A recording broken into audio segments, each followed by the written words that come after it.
being a joint release of information about safety. Also, we will be providing glasses at certain partner organizations for free. So a release will go out Monday with where individuals in the county can pick up those free glasses. Where are some of the community partners where that would have glasses? Howard An idea? Park, the South Bend Police Department, the mayor's office, Department of Health, of course, the libraries. Yeah, so they'll be kind of all over. And then we actually started working on this a few months ago just to think through our unique position in the state, and knowing that thousands of people will travel to the path of total totality, thinking through what resources would we need to plan for. What if there's a snowstorm? What if there is a tornado? What if there's an accident on the toll road and we need emergency personnel because the roadways will be particularly heavier in traffic. And can I ask something else? Mm-hmm. And also on the same page, Mhm. under substance use prevention, there's it mentions discuss potential Narcan implementation in the Memorial ER. Can you tell us more about that, what that involves? Yeah, that's actually a really cool project, and something that I'm hoping can come to culmination before my last day here. Is we have been for the last several years providing free naloxone to both ERs and their physicians, just so that they can hand it out, so that an individual coming in who has overdosed and is leaving has Narcan physically on them when they go. Prior to us being able to provide them with the naloxone, they would have to go through the pharmacy and get a prescription, go to the pharmacy, get the prescription, potentially have to pay for it, all of these barriers. So we've now been working with the medical director of the ER at Memorial to add in their pharmacy, but make it possible there's no barriers. So we would still be able to provide naloxone, but then also the pharmacy will be able to track how much of that is going out and the benefit to those that they're serving. Yeah. Thanks. Any other questions on the health officer's report?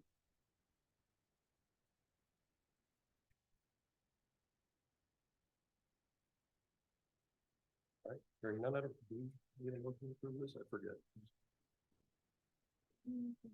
We usually do a motion to approve health officer's report. I move to accept the health officer's report. Second. Thank you. We have a motion and a second. Any further discussion? All those in favor, please say aye. Aye. Opposed, same sign. Motion carries. Next item is on the agenda, new business, item 2412, vote or discussion and vote, job description of Mishawaka Registrar Nursing. Oh, sorry. That's fine. These are positions that we currently have within the Department of Health. We are wanting to do some restructuring in our Mishawaka office. Instead of having a vital records registrar and a clinic registrar, we want to have the Mishawaka registrar be cross-trained and be able to service each of the customers. And then the vital records registrar that would be coming from Mishawaka would work in South Bend. However, they would be the first backup to the Mishawaka registrar. So they also would be cross-trained with the databases and programs that the nursing unit uses for their immunization clinic. Okay. Any discussion or motion? So the one thing I wanted to ask that we add is that on the Mishawaka registrar position, there is a duties, there's a bullet point for duties, says may provide English, Spanish interpretation services for clinic. But there's no requirement or preference in the job requirements. So maybe if we have something in here that's similar to the other job description where it says bilingual in Spanish is not required, but is preferred. I don't know if we wanted to include that as well. I think it's a good idea to include it in both, so they're Yeah, okay, similar with each other. okay. Well, especially this one, because it had that mention in it. So, okay. That's the only change that I noticed. Any I- other? I have a question. So the one that says division or unit nursing, Mhm. is that a nurse that you're intending to put in that position? No, it's a registrar. We currently have someone in that position and they are currently undergoing the cross-training process. It is not a nurse. However, we do have a nurse at that clinic to offer the immunizations. And if the registrar is busy with, clientele that comes in for a birth or death certificate, the nurse then can help the client that is there for the Okay, I immunization just wondered clinic. Because with the duty differences, the nursing description says, provide vaccine information and education. So I just want to make sure they're qualified to do that. Yes, that's something that our nursing registrars currently do here in South Bend and in Mishawaka. But you don't anticipate that happening with this other position, even though they're cross-training. It would be, Okay. yeah, if for some reason, if the Mishawaka registrar, is on vacation, out sick, the other job description would be the one to fill in Mishawaka. So they would be doing the duties of that immunization clinic registrar part as well. It just doesn't say that on the other duties. just so you know. Yeah, we tried to keep it condensed just because of, not making them, longer than they need to be, because the position of the registrar that would be coming from South or from Mishawaka and staying in South Bend, they're going to be doing 75% vital records. They're only going to be doing the immunization part when they are the backup for the Mishawaka clinic. I guess we can assume that because it sounds like some of the things that the regular vital records registrar who's based in South Bend would be doing would be very occasional. We should probably this last bullet point of just performs related duties as assigned, hopefully would cover that. That's what I'm gonna assume. And as we post for the position, the incumbent in that position does plan to retire. So we'll be posting that position of the registrar that would be coming from Mishawaka and working in South Bend.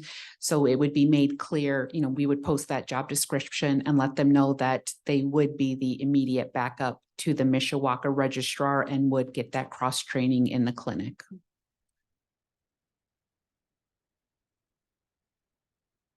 Any other questions or comments? Hearing none, can I get a motion on the 2412 job description for the Mishawaka Registrar of Nursing?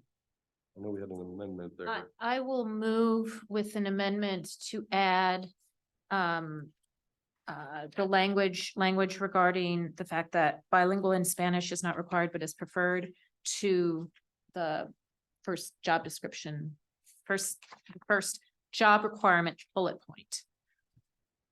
Okay, great. Second. We have a motion and a second. Any further discussion? Hearing none, all those in favor, please say aye. Aye. Opposed, same sign. Motion carries.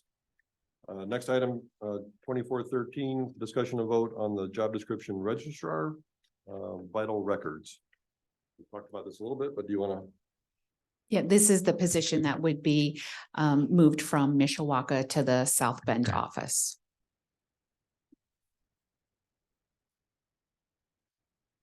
Any comments or questions on this position description?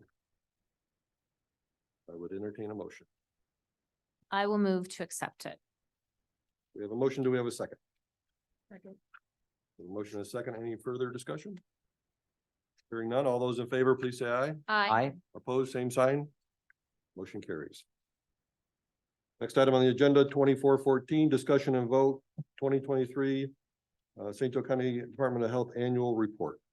Hopefully everybody's had the chance to look, go through the annual report. And just a couple comments about the annual report. pending approval from the Board of Health, this will be going to the state on April 1st. The picture that we took from the Board of Health will also be added to this report. And then there were some edits that was sent that will be updated as well. And then just some clarification for Dr. Fox, just including the interval time that he spent here in the summary. So everything else is as described. The other thing I just kind of wanted to highlight was, even though last year was a year full of transitions, the health department did a fantastic job. If you look at the data, there was overall increased productivity in some respect in almost all the units. There were increased number of mobile clinic visits, increased number of food inspections, increased number of lead risk assessments, education, testing. We had a strong overdose program, an increase in the total social needs assessment completed by our community health workers. And we were able to start quantiferon testing at a lower cost for our community.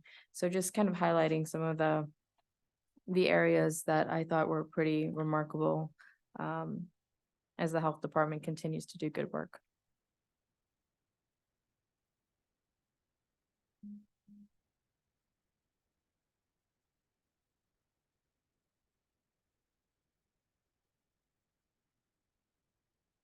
I thought the report was very nicely put together. I don't know if this is the way it was last year, but this year, for some reason, it just was very clear and well presented. Yeah, and I give credit to the health department, the unit directors, the assistant directors that did a good job of summarizing the work of their team. Brandon and Robin that kind of led putting this together, and also Jenny for helping us with multiple edits too. So it was a complete teamwork effort. So I'm glad it came together as one nice piece. Any other questions or comments on the annual report? Are you gonna actually add a picture of the Board of Health here? Of course, front and center. Maybe it'll be the whole first page. I'm kidding, it won't be the first full page.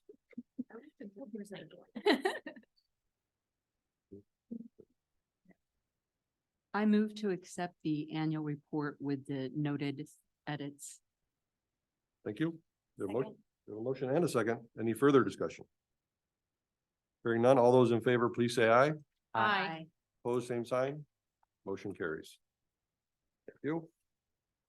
Next item on the agenda, grant request, item 2416, discussion and vote, application for naloxone, I should know how to say that by now. Kit grant opportunity. And this is a grant that we've had for the past few years, and this is the grant where we actually receive doses of Narcan. We don't receive any funds. It's the actual doses of Narcan. How many have we gotten in the past? I'll have Robin answer that. How many have we gotten in the past? How many doses? Yeah. The very first year we applied for naloxone, we received 500 doses. The last grant cycle, we received 4,500. This grant cycle, we will ask for 6,000, which is their highest limit. So does that come, this might be an ignorant question, does that come like all at once? So, funny story, up until this year, yes, they all came at once. But moving forward, this next grant cycle, they are asking departments of health to request them monthly. But yes, we get in there in the smallest box possible. We had to move 188 of them last year. So, yes. Any other questions or comments? This is kind of an unfortunate question to ask, I guess, but do you anticipate needing to use and give out all of that? I do believe so, since we will install at least 25 naloxone boxes across the county. Okay. So that Narcan will go into those boxes, but I'm pretty confident since we will distribute all of our current inventory. But there are 6 other organizations that have the naloxone boxes already that also distribute Narcan. So But you don't, do they get Narcan from a different source? They or do. does it- Okay, yeah, they get it from Overdose Lifelines. So the Okay. naloxone at the jail right? There's a vending machine at the jail that comes from Overdose Lifelines. So they supply the 300+ doses every single month to the jail. We act only in an emergency effort. If they don't have any naloxone, we will donate our doses and then we get reimbursed. Okay, okay. So does it expire? I mean, I don't know, yeah. Yeah, very good question. Most of our naloxone, when we receive it, has at least a 2-year shelf life. Now, there's been lots of independent studies that say naloxone, intranasal specifically, naloxone is good 10 years past the expiration date. So when we do training, we say if you have expired Narcan, don't not use it because you're fearful that something bad will happen.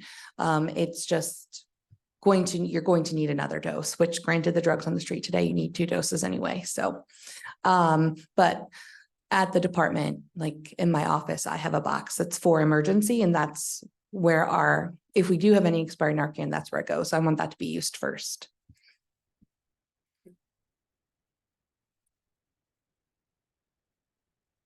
Any further comments or questions? If not, I'll entertain a motion. I'll move to accept the accept the request to apply for the grant. Is that correct? I think that's what we're asking. Okay. Second. We have a motion and a second. Any further discussion? Hearing none, all those in favor, please say aye. Aye. Opposed, same sign. Motion carries. All right, next item, old business, item 2408, discussion and vote. St. Joe County Department of Health Strategic Plan 2024 to 2028. As tabled. We tabled it at our last meeting because somebody wasn't ready to talk about it. But hopefully everybody's had a chance to review the revised document, which had minor revisions and would you like to walk I us through it was- at all or? what- I was just gonna take a minute to highlight some of the new programming and changes and the overall goal as we move forward with the strategic plan. So I know it's pretty detailed into our strategy and how we want to move forward, but I thought I'd take a couple of minutes to just highlight some of the new things that we're hoping to accomplish. First of all, this is not necessarily new, but just important to emphasize that the work of the health department needs to continue to be data-driven with evidence-based programming. And to ensure that the health department is a source of reliable, unbiased public health information for our community and our county. And so I just kind of want to highlight some of the things that I think that the health department needs to continue to move forward in. The first is strengthening community partnership and engagement. The health department is here to serve the people, and it's incredibly important that we work with our community to achieve those goals without any duplicity in efforts. Some of the things that we should start to do, I think the health department should work with our community to collaborate to come up with a community health needs assessment for St. Joseph County. That hasn't been done in a very long time, but I think as we consider the utilization of Health First Indiana, it would be nice to have a snapshot on where we are for our community health in St. Joseph County. Some of the health systems currently do an excellent job of doing that, but it would be great if we did one for St. Joseph County. The second thing, and we've talked about this before, and our organizational structure will now allow for this, is the creation of educational pathways or unpaid internships and fellowships within the health department. So coming up with a process by which students are able to identify projects within the health department and then apply for them. And for the health department to identify candidates that would be able to accomplish very different types of small or medium or long-sized research projects so that we can start engaging our community with public health education and information. The other part is also engaging the volunteers in our community. We're really lucky that in St. Joseph County, there are exceptional leaders and community members with experience in healthcare, doctors, nurses, professors, and just people who are passionate about public health that would be willing to volunteer their time And so the director of operations, who would be in charge of both building the educational pathway, would also be in charge of building this volunteer program. So we can have people who want to volunteer be part of the health department and be assigned or at least notified about projects that align with their interest. So we're able to increase our footprint and our credibility as we work with professionals in our community that are willing to donate their time to help the health department. Because we're going to be doing a lot of initiatives that would really be helpful to use their expertise. For example, we're building chronic conditions educational seminars. So if there are physicians or healthcare providers that are interested in those topics, having them review and be part of that process would be helpful, even if they wanted to deliver some talks to the community. So just creating opportunities for engagement and utilization of specialized skill set and knowledge within our community. The second thing that I would like to see us move towards is improving our public experience. The health department is here to serve the public. That is our job, to provide public health and to serve. And so making sure we do that in a way that truly is helpful to people is great. So some of the simple things that we're going to be doing is updating our website to make sure that it is more user-friendly. Our food and environmental team are actually going to be moving on to CivicGov, so becoming more electronic and more accessible. One of the other ideas that we were hoping to accomplish is perhaps having a health department app that people who are interested in can download onto their phone, and we can provide push notifications if there are big alerts, or if, you know, it's the summertime and we're spraying for mosquitoes, they can get an alert that we're in their area. Just finding ways for us to engage a little bit better. And then we have always, I think, with all of the data that we're collecting through HFI funding and the programs that we're developing, we really want to be public facing. So one of the things we should consider doing is building public facing dashboard of data that we're collecting. So the Board of Health gets a lot of really good information in our packets that are shared, but it's not compiled in an easy to use or reference manner. So developing dashboards that students can reference in their papers if they're doing a project on lead, for example, about where is lead in our community, what are their levels and what are the intervention in a public facing dashboard that's easy to use. I think that would be very helpful in that space. And then we also hired a communications and event specialist to help us further that process of communicating better with our community. So I think all of those things will help us improve our public experience and engagement.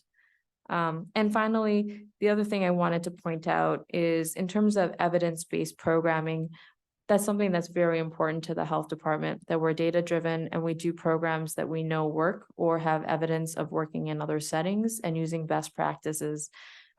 We have talked a lot about the 19 partners that we were able to award funding to through HFI. But I just wanted to highlight that the health department is also going to be leading a lot of programs internally through HFI. There's going to be a lot of work with maternal and child health, and the role of community health workers in that space. We're going to be doing more educational seminars for chronic conditions.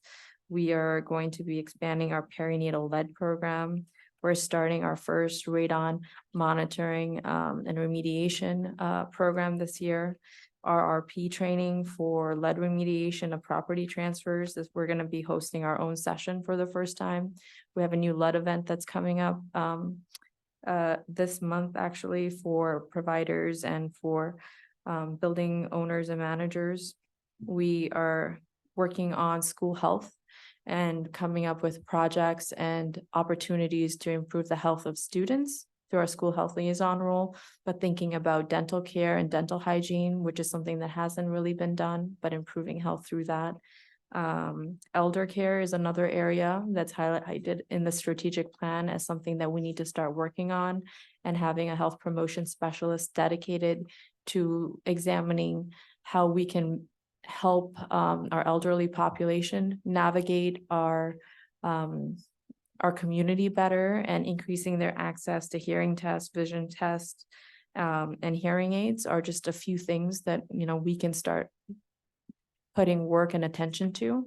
And then finally, we know that there's been a change in our community and that mental health continues to be something that we need to give more attention to. So we will be hiring a health promotion specialist to specifically help with that effort. So these are just a few of the things that are highlighted in the strategic plan, but I just wanted to kind of call them out because I think it sets the tone for where we need to be moving. I'm happy to answer any questions. Great, thank you. Any questions or comments on the strategic plan? How many staff do you think you'll be adding based on the strategic plan? Approximately. I think, oh, that was really loud. I guess I'm very confident. Sorry. Probably 4 or 5 more. We have been applying for more larger grants. If we get a federal grant that we recently applied for, that comes with a substantial amount of funding, we may have an opportunity to hire more individuals, specifically community health workers, to build a different program. And everything that's outlined currently in the strategic plan is accounted for with the organizational chart that's already been approved by the Board of Health. And we are actively hiring for those roles. So the organizational chart that was approved, that will be able to carry the strategic plan. If we are given further funding and opportunity, we may be able to do more and add on to these programs through additional personnel. Can you speak to the availability of applicants? Have you had a good response to your job postings and had good applicants apply for the positions? I think it depends on the position. We want to hire the right person for the role because we expect that role to be important and continue within the health department. So we've had some positions that have taken a while to hire for example, the maternal and child health coordinator role. That took us a bit of time, but we were able to hire someone who we think is a good fit, who's a nurse and who has passion in that field. We've got other positions that we're actively recruiting for and doing second interviews for. So I would say it's a mixed bag. Some positions we have a lot of candidates that are interested in and it's competitive, and others are less competitive. But we want to hire the right person for this role who's passionate about serving in their space, so they can be with a group of people that do the same thing. So they got to fit. I have one other question. So in the, the improving the septic permitting process, it says use Civic Gov as a method for streamlining. Do we have that now? Are we using that? So foods and environmental are going to be moving on to onto the Civic Gov platform. So that's actively happening, and it's been happening for the past few months as they've been working on that onboarding. That's not something that is a cost to the health department. It is being afforded to by the county, I believe. One of the things that will be helpful about it is it's going to increase transparency. So when people do apply for a septic permit, we'll be able to see when they've applied, when we responded, when we've asked for additional resources, and what is pending. So it'll be much more transparent. And I think that really aligns with our goal to improve the public experience, because they can see where we are at in their application process. So we're in the process of doing that. It's not 100%, it's not done yet. No, it's actively happening. We're hoping in a few months. Thank you. And I guess within the strategic plan, there are some things that I'm noticing we're implementing now, and some, I think we talked a little bit about this a while ago, but some are more kind of like long-term goals over the next 4 years, correct? Mm-hmm. Yeah. So, because I can see where some of these things we're starting to implement, and then some things, I think maybe like the focus on more elder care Mm-hmm. is something that it's on the horizon, hopefully, but it's not an immediate thing that we're working on right now. Yeah, the strategic plan is a 4-year plan. We are building quite a bit this past couple of months, and so we just need to be able to stagger that growth. So as we do so, we will be able to capture all of that.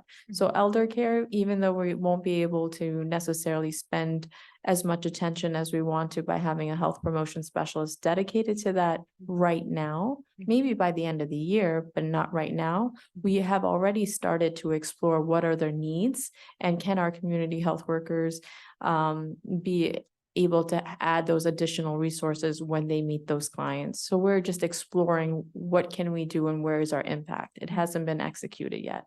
Okay. But one of the nice things about the strategic plan is as you're building and growing, you know where you're going to be going. So you start to capture that other information as you meet the people.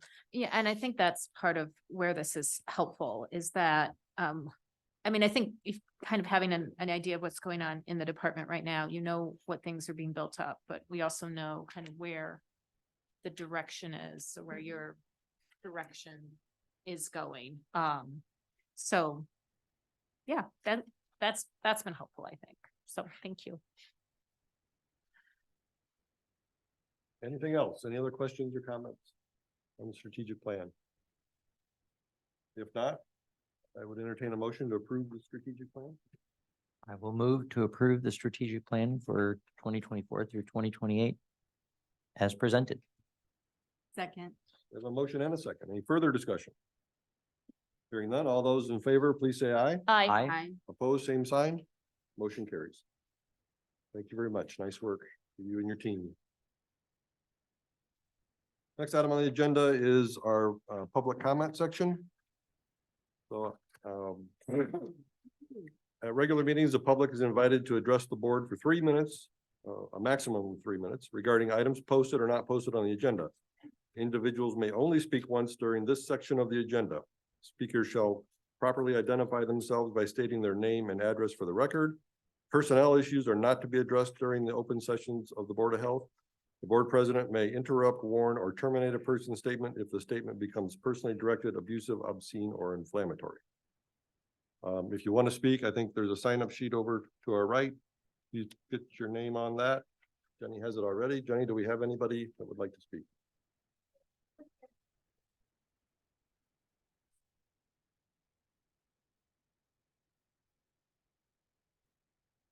Good afternoon. I want to thank Dr. Purushottam for her work over these past several months. Dr. Diana, you've had the support of the board that I've watched, and you also have had the enthusiastic support of the community.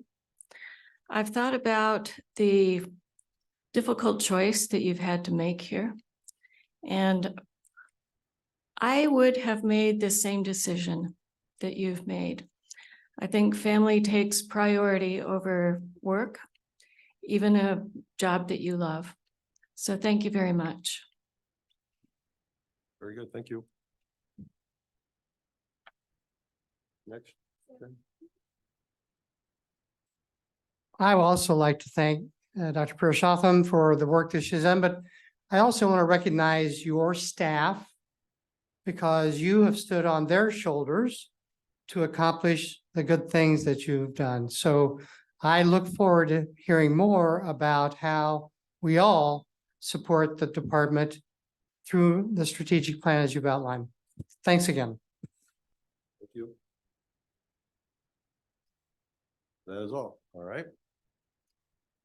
Close the public comment. The next item on the agenda is time and place of our next regular meeting, April 17th, 2024, 4:30 p.m. here in the 4th floor council chambers. Next item on the agenda is the adjournment. I will entertain a motion to adjourn. I will move. The motion, do we have a second? Second. Any further discussion? All those in favor, please say aye. Aye. Opposed, same sign. Motion carries. We are adjourned. Thank you all very much. Thank you. I think I might have-